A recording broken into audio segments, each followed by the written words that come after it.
नमस्कार दोस्तों, 3 कृषि कानून को लेकर जिस प्रकार दिल्ली में लगातार धरना प्रदर्शन जारी है, उसी के समर्थन में बेंगलोर से चलकर नागराज जी हमारे बीच मौजूद हैं और वह दिल्ली के धरने को समर्थन के लिए पदयात्रा पर निकले हैं और वो लगभग 5000 किलोमीटर की पदयात्रा तय कर चुके हैं और ताजनगरी आगरा आज पहुंच चुके हैं। तो ताजनगरी आगरा में आप पहुंचने पर आपका बहुत बहुत स्वागत है। नमस्ते। और ये हमारा हिंदुस्तान सीबी न्यूज़ चैनल है और मैं इसकी तरफ से आपको बहुत बहुत आपकी यात्रा मंगलमय हो ऐसी मैं आपको बधाई देता हूँ, शुभकामनाएं देता हूँ और आगरा पहुँचने पर आपको एक बार फिर स्वागत करता हूँ। नागराज जी, आप किन मुद्दों को लेकर ये यात्रा कर रहे हैं? मैं ये जो यात्रा है दिल्ली चलो यात्रा, ये जो है पाद यात्रा है। ये पाद यात्रा दिल्ली की बॉर्डर पे जो केंद्र सरकार ने 3 नए कानून लेके आए कृषि के, उसके विरोध में और साथ में उनका एक बहुत महत्वपूर्ण जो मांग है एमएसपी, मतलब एमएसपी थ्रू किसानों के फसल जब बेचते हैं उनको एक वैज्ञानिक और लाभदायक दाम जो मिलना चाहिए, वो जो डिमांड है वो मुझे सही लगा और बहुत महत्वपूर्ण लगा। इसलिए कि किसान जो गांव के जो किसान होते हैं उनका जो मेन सोर्स ऑफ इनकम होता है वो खेती से ही होता है और सिर्फ एक किसान नहीं है, पूरे गांव के किसान और ग्रामीण भारत अगर आर्थिक से वो सुदृढ़ बन जाए, मतलब इकोनॉमिकली एक स्टेबिलिटी बन जाना है, तो किसानों की ये फैमिलीज़ को ये एमएसपी बहुत ज़रूरी है। अगर एमएसपी की बात की जाए तो किसान तो अब भी अपनी फसलें बेच रहा है, क्या अब उनका लाभ नहीं हो पा रहा है? हाँ, मेरे इस यात्रा के दौरान मेरा यही उद्देश्य था कि सरकार कानून बनाया है, किसान लोग विरोध में बैठे हैं, देश की जनता को किसान की जो डिमांड है उनकी तरफ से ये क्लैरिटी है कि हम ये चाहते हैं नए कानून में एमएसपी लेके आइए, हम उठ के चले जाएंगे, किसान की तरफ क्लैरिटी है। लेकिन सरकार जो है देश की जनता को ना कानून के बारे में जो भी सच है वो किसान के फेवर में है, नहीं कुछ नहीं बता रहे। पहली जो गलती की है कि जब भी आप कानून बनाना चाहते हैं तो बिल बना के आप टेबल पर रखिए, चर्चा के लिए ओपन दीजिए अपोजिशन को, वो भी नहीं कर रहा है। और दूसरी ऑर्डिनेंस थ्रू लाने की जो कोशिश करे वो एक गलती की है सरकार ने। और दूसरी बात है कि ये कानून बनाने का जो है एग्रीकल्चर सेक्टर पे ज़्यादातर स्टेट गवर्नमेंट्स का मामला है और हो सके तो सारे स्टेट गवर्नमेंट के साथ सीएम के साथ एक मीटिंग बना के करता और भी अच्छा होता। तो दो बहुत बड़े मिस्टेक सेंट्रल गवर्नमेंट ने की है और मेरा क्या और वो प्रजाप्रभुत्व है, अगर जन विरोधी लगता है, किसानों को विरोध लगता है तो वो लोग करेंगे, क्वेश्चन करेंगे, प्रतिभटन करेंगे, आंदोलन करेंगे, सत्याग्रह करेंगे। तो संविधान हमको दिया है भाई, वो अपना चला रहा है। सरकार के सांसद और विधायकों का कहना है कि ये 3 कृषि कानून जो बनाए गए हैं वो जनता के हित के लिए और किसानों को इससे फायदा होगा, क्या कहना चाहेंगे? कैसे फ़ायदा हुआ है? देखिए, क्लियर बात है, हम मानते हैं कि आप ये मार्केटिंग जो है एग्री प्रोडक्ट्स का, पहले जो किसान जो है एपीएमसी में जाके बेचता था, अभी प्राइवेट में भी बेचते थे, इधर उधर छोटे मोटे एंटरप्राइजेस वो जो होते हैं। आप कॉरपोरेट सेक्टर को जो लेके आ रहे, आप चेंज लाना चाहते हैं, चलो ठीक है, लेके आइए। जैसे उनको खरीदने के लिए आप मौका दे रहे और साथ में किसानों को भी गारंटी देना है ना कि ये लोग जाते आप आपस में डिस्कशन करो, आपको डबल प्राइस मिलेगा। अरे आप मिनिमम गारंटी का देने की बात नहीं कर रहे, उसके लिए रूल्स या रेगुलेशन कानून नहीं बना रहे, अब 2 और 10 गुना की बात क्या कर रहे हो आप? आपका कहने का मतलब है कि एमएसपी अगर नहीं बनती है तो किसानों को फसल का वाजिब, हाँ ज़रूर, क्योंकि जो खरीदने वाले अभी आपको मौका दे रहे हो तो बड़े बड़े कॉर्पोरेट कंपनी है, वो क्या होते हैं प्रॉफिट मोटिव होता है उनका, जितना हो सकता जितना कम पैसे में खरीदे किसान का माल और बाद में वो अपने जो प्रॉफिट का माइंडसेट है तो अपने हिसाब से वो प्राइस बढ़ा के भेजेगा। और एमएसपी इसलिए महत्वपूर्ण है कि किसानों को गारंटी मिलेगा। पहली बात है, किसान खेती करता है तो प्रकृति से भी गारंटी नहीं है, अगर उगाता है तो फसल आएगा गारंटी नहीं है। ड्रॉट भी आ सकता है और ज़्यादा बारिश हो के भी खराब हो सकता है। प्रकृति से गारंटी नहीं है और सरकार भी किसानों को गारंटी नहीं दे रहा है, तो अच्छा, फिर कहाँ जाएगा तो किसान? इसके लिए आपने किस प्रकार का ये रास्ता चुना है, क्या कुछ कर रहे हैं? हाँ, ये बहुत सारे लोग पूछते हैं यात्रा करते दौरान, और मीडिया हो, पब्लिक हो, हर एक पूछता है आप क्यों पाद यात्रा कर रहे हो। और मेरे साथी लोग ट्रेन से आए, आंदोलन में जुड़े, फिर वापस आ गए। तो मैं सोचा कि क्या करते हैं। मेरे सोच ये था कि लाखों तादाद में किसान आके बैठे हुए हैं, उसका जो सुनने का जो जिम्मेदारी है, कर्तव्य सरकार की है। अगर सरकार नहीं सुन रही है तो आवाज़ उठाना है विरोध पक्ष को। मुझे लगता है विरोध पक्ष भी उतना बड़े लेवल पे इस पे ध्यान नहीं दे रहा है, वो भी फेल हुआ है। तीसरा आता है मीडिया।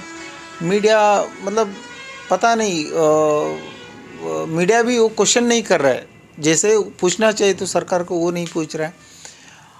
तो फाइनल किसके पास जाना है? तो मैं बैठ के सोचा कि अभी हम कहाँ जा सकते। सरकार के पास गए तो ऑलरेडी लाखों में बैठे, तो मैं अकेले जाने से क्या होगा।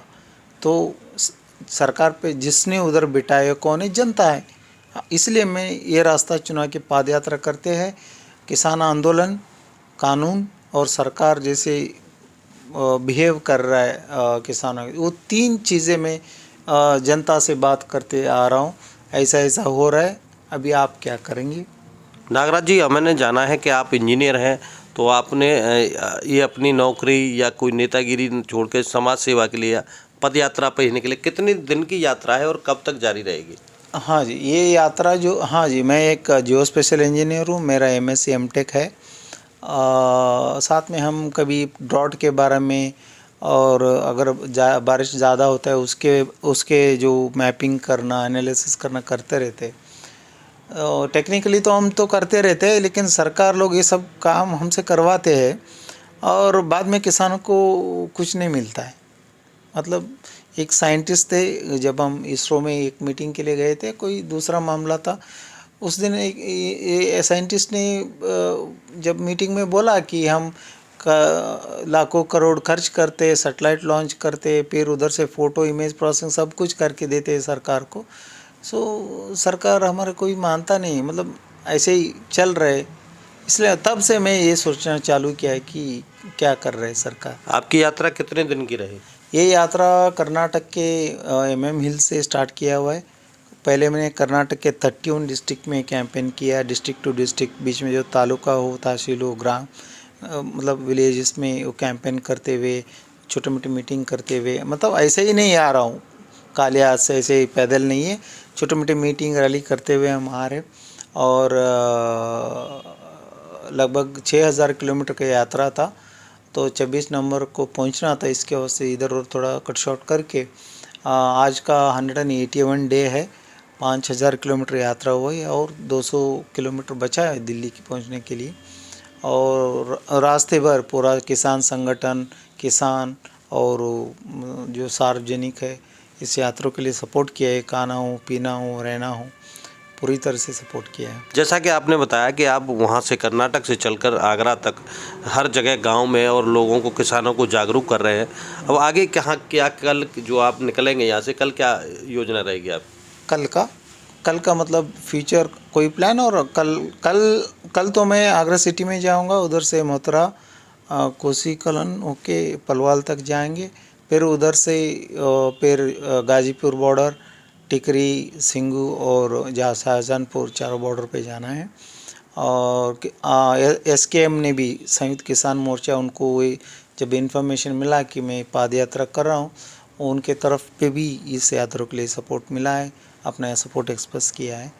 और आगे देखेंगे क्या, जब उनके साथ मुलाकात होंगे और ज़रूरत पड़े तो और कुछ। 26 नवंबर को माना जा रहा है 1 वर्ष पूर्व हो जाएगा किसान आंदोलन को चलते। संयुक्त मोर्चा लगातार सरकार पर दबाव बना रहा है, परंतु 1 वर्ष पूर्ण होने पर भी सरकार के नज़दीक है और सरकार कोई भी दबाव नहीं मानने। क्या कुछ कहना चाहिए? हाँ, मैं ये बहुत क्लोजली इसको ऑब्ज़र्व कर रहा हूँ। 1 साल होने वाला है 26 नवंबर को। सरकार मुझे लगता है कि ज़्यादा ही ओवर कॉन्फिडेंस में है और पहली बात है कि अभी तो वो सत्ता में है, पावर है, पैसा भी है, उनके पास संगठन भी है और पता नहीं क्या क्या दिमाग, आपको पता ही है, जाति धर्म के नाम पे वो लोग कुछ डिपेंडेंट है। ऐसे देश की जनता को गुमराह करने की जो अलग अलग आइडिया बना के, कलर आइडिया बना के ये लोग गुमराह कर रहे हैं देश की, उसी लेवल पे कॉन्फिडेंस है। लेकिन एक बात मैं ज़रूर बोलूँगा कि केंद्र सरकार या भाजपा वो जो सरकार है, मोदी जी हो, एक बार देश की इतिहास को 1947 के बाद जो इतिहास है थोड़ा मुड़ के देख ले कि जब जब देश में जहाँ जहाँ किसान आंदोलन हुआ है, जब जब सरकार गिरी हुई है। फॉर एग्ज़ाम्पल महाराष्ट्र में ऐसा ही एक पाद यात्रा निकला था नासिक के मुंबई तक, क्या हुआ, उधर का सरकार गिर गई बीजेपी की। जब चुनाव हुआ तो बीजेपी हार गई। तो कर्नाटक में भी ऐसे कुछ उदाहरण हैं। इसलिए मैं बोलता हूँ कि किसी से भी पंगा ले तो किसानों से पंगा लेना बहुत भारी पड़ता है। तो क्या लग रहा है कि आने वाले चुनाव में 2022 में सरकार को इसका खामियाजा भुगतना पड़ेगा? हाँ, वही तो मैं बोलना चाहता हूँ कि जब मैं यात्रा करता था तो मेरा एक स्केल होता था कि अगर 10 लोगों से मिला तो क्या ओपिनियन आएगा। अगर मैं 10 लोगों से मिला हूँ, 8 लोग इस यात्रा को समर्थन किया है, मेरे यात्रा को, और किसान आंदोलन को समर्थन किया है। सब लोग बोलते थे कि ये सरकार ने बहुत टाइम ले रहा है, किसानों को ऐसे रास्ते पे छोड़ना नहीं चाहिए था। किसानों की तरफ हमदर्दी है, थोड़ा सरकार के खिलाफ थोड़ा गुस्सा है, थोड़ा क्या अभी बहुत है, बढ़ रहा है अभी। तो ये थे हमारे साथ नागराज जी, जो लगभग 5000 किलोमीटर की यात्रा तय कर चुके हैं और इनका बस एक ही कहना है कि किसानों को एमएसपी पर गारंटी मिलनी चाहिए। सरकार को कुछ सोचना चाहिए किसानों के हित में। अगर सरकार किसानों के हित में नहीं सोचेगी तो आगामी चुनाव में सरकार को इसका खामियाजा भुगतना पड़ेगा। वहीं उन्होंने बताया है कि 26 नवंबर को संयुक्त मोर्चा के तत्वाधान में चल रहे दिल्ली बॉर्डर पर, टिकरी बॉर्डर सहित कई बॉर्डरों पर जो धरना चल रहा है, जिसको 1 वर्ष पूर्ण होने जा रहा है, उसके समर्थन के लिए 26 नवंबर को दिल्ली पहुंचेंगे। चोप सिंह सक्सेना, आगरा।